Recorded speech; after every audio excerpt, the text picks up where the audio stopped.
Retour sur le plateau de Smart Job, le cercle RH. Chaque jour, notre débat, on s'intéresse à la jeunesse. Oui, on a beaucoup parlé des confinements de l'emploi, mais il y a un débat sur notre jeunesse.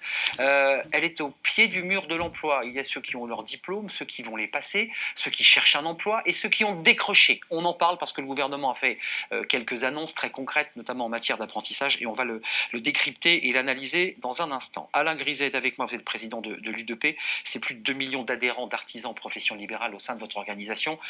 Je vais vite parce que j'ai pas envie que vous partiez de ce plateau. Vous avez été en première ligne des négociations sur l'apprentissage. On en parlera. Et pas seulement, justement, et on va y revenir avec vous dans quelques instants. Estelle Barthélémy est à vos côtés. Bonjour Estelle, ravie de vous accueillir. Fondatrice alors de Oya Agency, mais vous êtes aussi la fondatrice et la porte-parole de Mosaïque RH. Et c'est intéressant parce que sur ce plateau, on aura toute la chaîne, parce que vous êtes aussi au contact de jeunes. On ne peut pas les appeler des décrocheurs, mais que vous remettez sur le chemin de la formation et de l'emploi. On va en parler avec vous dans quelques instants. C'est une structure qui a 42 salariés et c'est un maillage sur toute la France, Mosaïque RH, il faut le préciser. Cyril Mauchamp, bonjour, ravi de vous accueillir. Vous, votre mission, c'est d'accompagner les jeunes en entreprise, Proactive Academy, des plateformes et un travail très actif sur l'apprentissage. D'abord, je vous pose une question à vous, Alain Griset, parce que vous avez été au contact des ministres, du président de la République, du ministre de l'économie. Est-ce que vous avez le sentiment que le gouvernement a mis le paquet pour sa jeunesse parce que le dernier sondage là, que j'ai vu arriver des chambres de métiers dit quand même que les jeunes, ils ont leur formation à l'école, ils vont aller suivre leurs cours, mais ils n'ont pas d'entreprise. Ils se retrouvent dans une situation délicate. J'ai lu un dernier article dans la presse qui disait « Mais sur ma classe, j'ai qu'un jeune, un seul collègue à moi a trouvé une entreprise, tout le reste sont en attente ». Est-ce que vous êtes inquiet ou vous dites « On est sur la bonne voie » ? Donc, tout d'abord, le président et le gouvernement vont faire dans les prochains jours des annonces spécifiques sur les jeunes. C'est indispensable. À U2P, nous avons déjà depuis plusieurs semaines sollicité la ministre du Travail pour qu'il y ait des outils spécifiques adaptés. Très clairement, il faut faire d'une priorité les actions pour les jeunes. Parce que les jeunes, c'est les salariés de demain, c'est les chefs d'entreprise de demain. Et on ne peut pas, dans un pays comme la France, comme d'ailleurs dans d'autres pays, condamner notre avenir. Parce que la jeunesse, c'est notre avenir. Et donc, il faut qu'on leur passe un message, comme quoi c'est prioritaire. Et au-delà du message, il faut qu'il y ait les outils pour que chaque jeune, quelle que soit sa situation, ait une possibilité. Il fait un effort, il ne s'arrête pas à l'apprentissage, puisqu'on va y revenir. Oui. Il va jusqu'à la licence. Certains disent qu'il aurait pu aller jusqu'au master. Il y a tout un débat. Néanmoins, ça va au-delà du bac. C'est quand même positif pour vous, ça, ce point-là. Oui, c'était une demande. L'accompagnement et les aides pour ces jeunes. C'était une demande dans la loi Avenir Professionnel. C'est vrai que les aides arrêtées au bac, nous avions souhaité que ça aille au-delà. Bon, c'est bac plus 3, c'est bien. Là, actuellement, nous avons demandé à ce que les contrats de professionnalisation soient également intégrés au dispositif. Et puis, au-delà de ces jeunes qui sont en formation, il faut aussi s'intéresser aux jeunes qui terminent leur formation. C'est ça, il y en a deux. Il y a ceux qui vont entrer et ceux qui ont eu leur diplôme. Voilà, qui ont un diplôme. Et donc, il faut intégrer dans le monde du travail. Et donc, à U2P, on a proposé, par exemple, qu'un maître d'apprentissage puisse continuer à embaucher son jeune en étant accompagné pour ne pas qu'il arrive sur le marché du travail. Ça, c'est important qu'il ne soit pas comme ça livré à lui-même. Estelle Barthélémy, Mosaïque RH, là on parle de jeunes, on ne l'a pas évoqué, mais certains l'ont passé en contrôle continu. Enfin, je pense à des formations dans les CFA, gérées par les chambres de métiers. Les jeunes que vous remettez sur le chemin de la formation et de l'emploi, c'est qui ? C'est quel profil ? C'est des jeunes qui, avant le Covid, étaient déjà en difficulté ou le Covid a accéléré le processus ? Des jeunes diplômés issus de quartier qui cherchent une alternance de Master 1, Master 2 et des jeunes qui recherchent un job, déjà diplômés, parlant plusieurs langues, de très bonnes capacités à intégrer le monde du travail, ils sont proches. Et puis eux, il faut envoyer 3-4 fois plus de CV parce qu'on a un nom, parce qu'on a une adresse. Un quartier qui va faire que ça va être plus compliqué. Alors là, l'alerte, elle est lancée, c'est-à-dire pour ces jeunes, d'un point de vue structurel, c'était très compliqué. On rajoute le phénomène Covid. Et donc là, il y a beaucoup d'inquiétudes sur ces catégories de jeunes qui ont rempli le pacte républicain de faire des études supérieures. Ils ont leur diplôme. Voilà.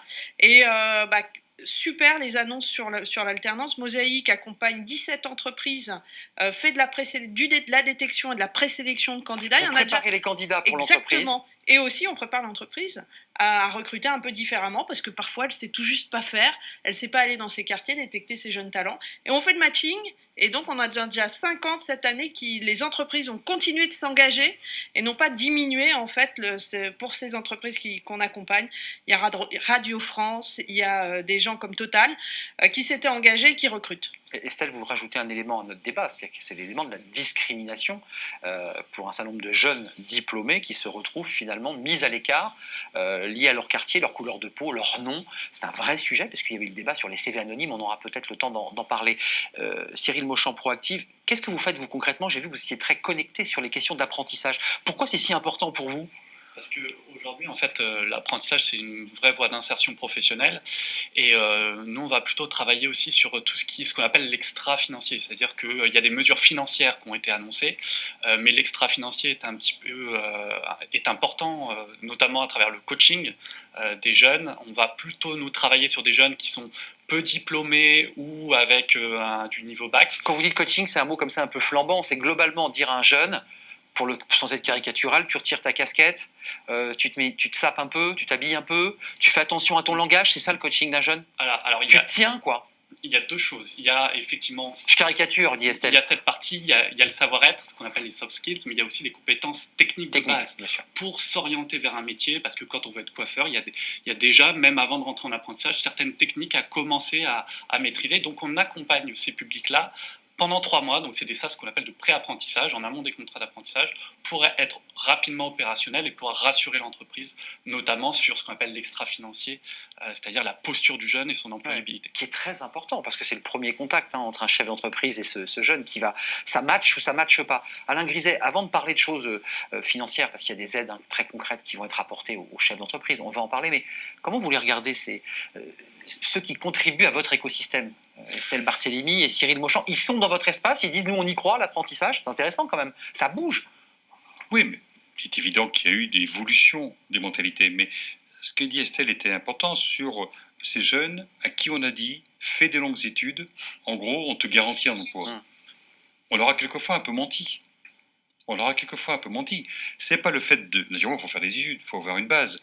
Mais c'est pas le fait d'avoir des longues études qui garantit un emploi. Si la filière est bouchée. Ce qui garantit un emploi, c'est d'être dans une filière dans laquelle il y a de l'activité, il y a du boulot. Donc vous dites qu'il faudrait réfléchir différemment à l'orientation à la base de nos jeunes, puisque c'est un vrai sujet. Avant le Covid, au mois de mars dernier, le sujet que nous avions en l'UDP, c'était de trouver des salariés dans nos entreprises. On était dans une dynamique d'emploi et on avait des centaines de milliers d'emplois qui n'étaient pas pourvus avant le Covid. Et par ailleurs, il y avait des jeunes diplômés, extrêmement diplômés, mais qui étaient dans une impasse totale. Et donc, je crois que ce sujet... Donc, il faut faire se rencontrer l'offre et la demande. Au-delà de ce sujet, il est important qu'on puisse regarder quel est le besoin de la société. Voilà, en gros, excusez-moi, je vais le dire un peu durement, mais on ne met pas en place des formations parce qu'il y a des profs. On met en place des formations parce qu'il y a des besoins, parce qu'il y a des besoins dans l'économie. Ouais. Et ça, c'est radicalement quelque chose qui doit changer dans notre société. Enfin, vous touchez du doigt un problème structurel dans notre pays, c'est-à-dire la formation et la culture, j'ai envie de le dire, des professeurs généralistes qui ne sont pas tout à fait connectés aux métiers manuels parfois que vous développez. Le problème, c'est qu'il y a des jeunes à qui on a donné de l'espoir et qui se retrouvent dans une impasse. Qui sont au pied du mur. Dans une impasse. Et ça, c'est pas terrible. L'offre et la demande. Les statistiques montrent quand même, et ça les jeunes même dans les quartiers l'ont bien compris, que le diplôme protège quand même du chômage. Donc forcément, il y a cette envie d'être diplômé. Cependant, effectivement, l'offre, la demande, il y a un vrai problème d'orientation. C'est comment choisir quand on n'a pas dans sa famille des gens qui peuvent un peu illustrer là où sont les bonnes filières, et on s'oriente et on ne fait pas toujours les bons choix. Et c'est le travail que fait Mosaïque sur un projet qui s'appelle 1000 jeunes, soutenu par la préfecture, sur 6 territoires, aller chercher justement des candidats, jeunes ou moins jeunes, aller chercher des offres d'emploi, les parler aux chefs d'entreprise et faire ce matching pour pouvoir optimiser justement des recrutements. Mais Alain Griset, vous représentez des artisans. Les artisans, sans être caricatural, c'est des toutes petites structures, parfois d'un salarié. C'est aussi de très belles entreprises, l'artisanat. Il y a des entreprises, il y a beaucoup de salariés dans l'artisanat, on ne le dit jamais assez. Qu'est-ce qu'ils vous disent aujourd'hui, ceux qui sont adhérents à l'UDP? Ils vous disent, mais attendez, Monsieur le Président, moi je suis aujourd'hui confronté à une crise qui a été le Covid. J'ai un problème de trésorerie, j'ai des difficultés aujourd'hui à reprendre ma clientèle, parce que c'est une réalité. J'ai pas le temps de gérer un apprenti. Qu'est-ce que vous lui dites? Ça, c'est une réalité, ça. C'est une réalité, mais il faut aussi que tous les téléspectateurs aient bien en tête ce qu'est l'économie française. Et là-dessus aussi, il y a des erreurs qui sont faites. En France, 95% des entreprises ont moins de 20 salariés. Eh oui. 95% des entreprises ont C'est moins de 20 l'écosystème. salariés. Bien, c'est ça la réalité. Et que donc, à l'UDP, nous avons artisans, commerçants, professionnels libéraux. Alors c'est vrai que la crise économique, elle est terrible. C'est vrai aussi qu'on a quand même, pendant cette crise, mis en place des outils pour accompagner nos entreprises. Ça ne veut pas dire que tout est fait. Ça ne veut pas dire que c'est très facile. Ça veut dire qu'on leur a permis, en gros, d'avoir la tête en dehors de l'eau. De ne pas mourir. Voilà, d'avoir la tête en dehors de l'eau. Chômage Bon. partiel notamment. Le chômage partiel, le plan fonds de d'aide. solidarité, Absolument. le PGE, les cotisations sociales. On continue à travailler pour que ces dispositifs puissent perdurer dans le Se temps, pérennise, ouais. puisque la reprise est ponctuelle. Et c'est vrai que nos collègues ont cette double inquiétude, d'abord de la santé, il faut dire les choses, comme tous les Français, Eh oui. il y a aussi une vraie inquiétude, et ils ont l'inquiétude de perdre leur bébé, leur enfant, leur entreprise. C'est tout, leur entreprise. C'est leur bébé pour les artisans. Et donc, ils on sont a en contact direct. on a justement cette interrogation, et notre objectif, c'est à la fois qu'ils soient accompagnés sur le plan financier. On a mis en place un outil pour les accompagner sur le plan psychologique, avec Très 30 important. psychologues qui peut les écouter, qui peut les Vous avez rassurer. beaucoup de demandes. Et- Ils sollicitent. Pas trop pour l'instant, parce Mais que c'est c'est pas- pas la Ouais. tradition. Ouais, mais Hein, c'est pas comme ça. on est qu'on- dur. qu'on- On montre rien. Et puis à côté de ça, naturellement, il faut absolument qu'il y ait une reprise d'activité suffisante. Parce qu'il y a aussi un principe que chacun doit bien accepter, quelle que soit la taille de l'entreprise. L'entreprise n'est pas là pour perdre de l'argent. Mais non. Une entreprise qui fait des déficits, à un moment donné, elle ferme. Elle doit dégager de la Et richesse. donc, il faut qu'elle dégage au minimum un équilibre, au minimum, et si possible un peu d'excédent pour que l'artisan gagne sa vie. Et donc, tous ces phénomènes-là, je pense qu'ils sont remis d'actualité à l'occasion de la crise. On revient un petit peu sur des vrais fondamentaux. des fondamentaux. Mm. Voilà, fondamental, c'est qu'à Paris, qui est une ville formidable, vous enlevez les artisans et les commerçants, c'est une ville fantôme. Et puis, il n'y a plus de vie. Il n'y a plus rien. D'ailleurs, heureusement que certains sont restés ouverts pour Et nourrir par ailleurs, les Parisiens. pendant s'il le n'y a plus confinement. d'entreprise, il n'y a plus d'emploi, il n'y a plus de richesse, et que donc l'entreprise doit être considérée comme prioritaire. Et ça, je crois que ça doit être une des conséquences de cette crise. Estelle Barthélémy, vous êtes dans cette période-là de Bismarck d'ailleurs, puisque la chaîne démarre à ce moment-là, dans une sorte de moment un peu de ligne de crête, en fait, puisqu'on est sur un point d'équilibre là. On hésite, on ne sait pas si ça va repartir vraiment, ça repart mais lentement, c'est On compliqué. espère que ça va repartir, parce que nous, sur des questions de lutte contre les discriminations, enfin, c'est un enjeu business. Recruter des talents, c'est un enjeu business. On n'est pas dans, il faut pas être gentil, il faut pouvoir recruter des talents. Vous vous rappelez de Samuel L. Jackson, l'acteur américain chez Exactement. Tarantino, qui était venu dans les quartiers en France, Recruter. nos talents dans les quartiers. Tout La à fait. France avait assez peu apprécié d'ailleurs cette attitude.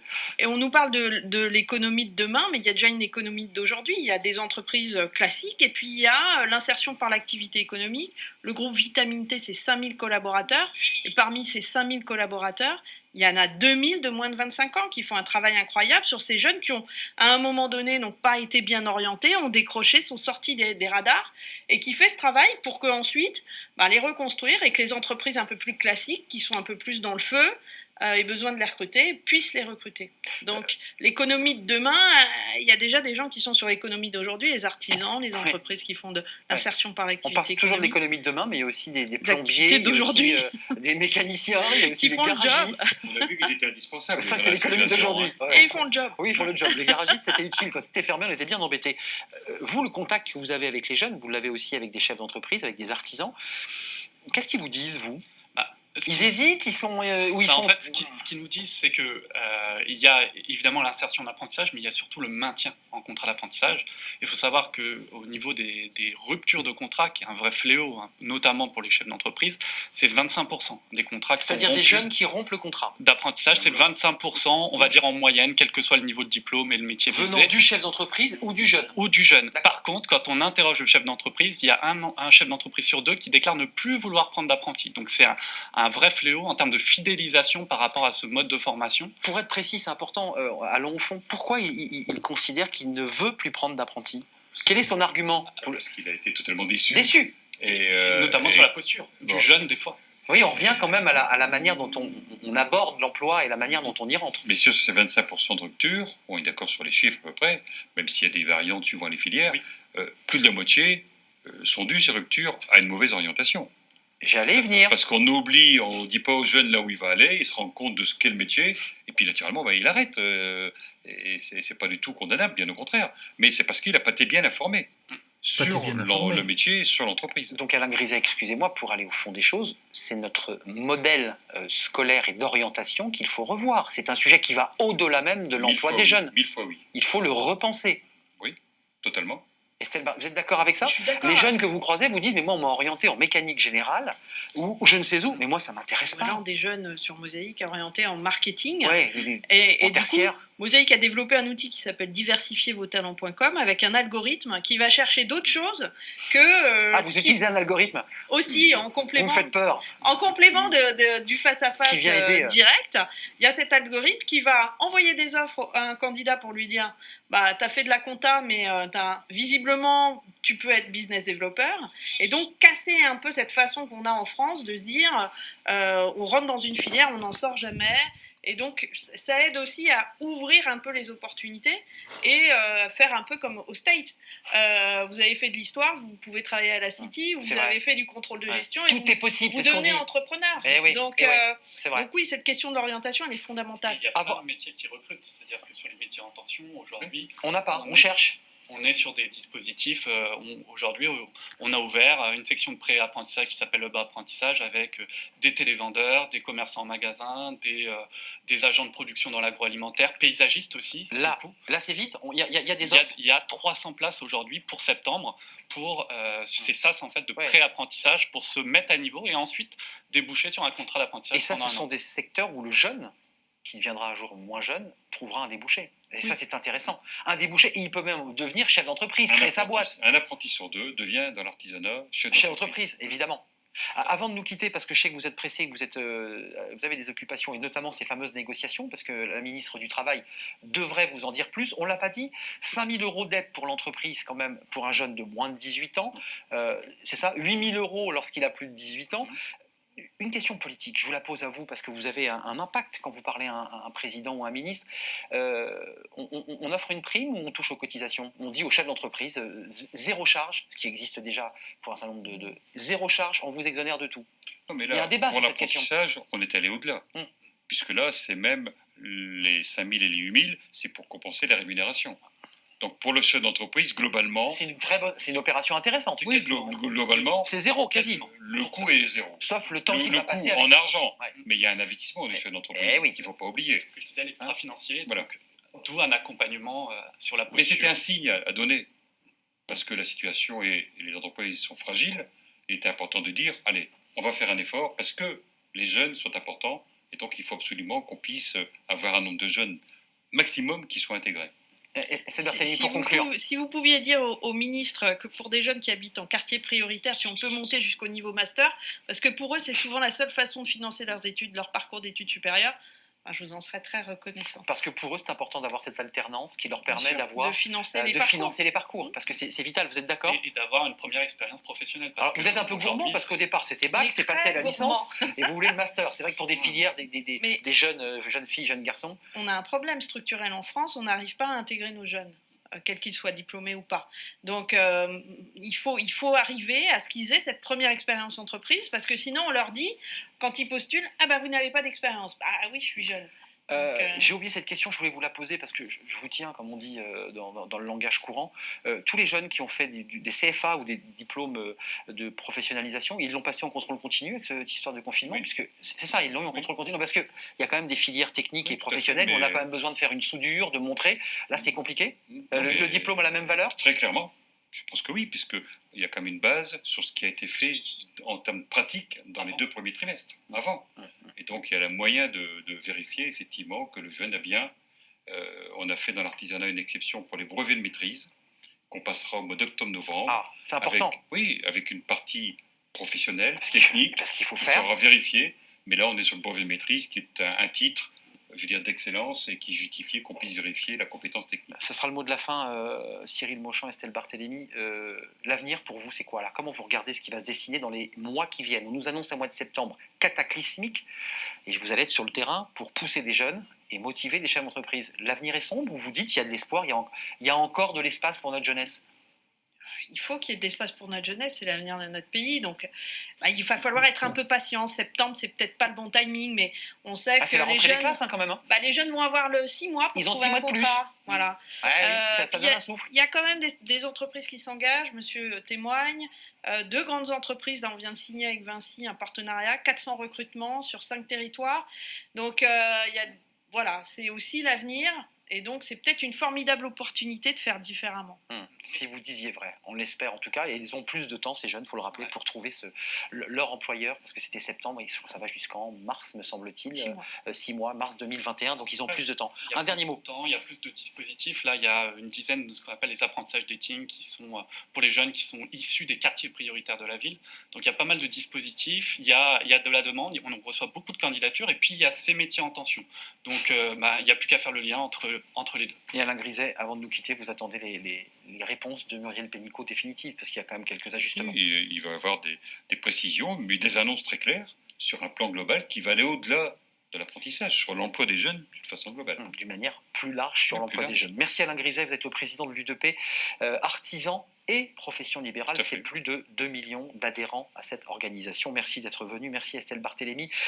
Double casquette, Oya Agency et Mosaïque RH, puisqu'on a beaucoup parlé de Mosaïque RH. Et puis je remercie Cyril Mauchamp pour Proactive Academy de nous avoir éclairé. Vous savez, on s'est emboîté finalement à travers ce sujet. Merci à vous. On se retrouve demain évidemment pour un nouveau cercle RH.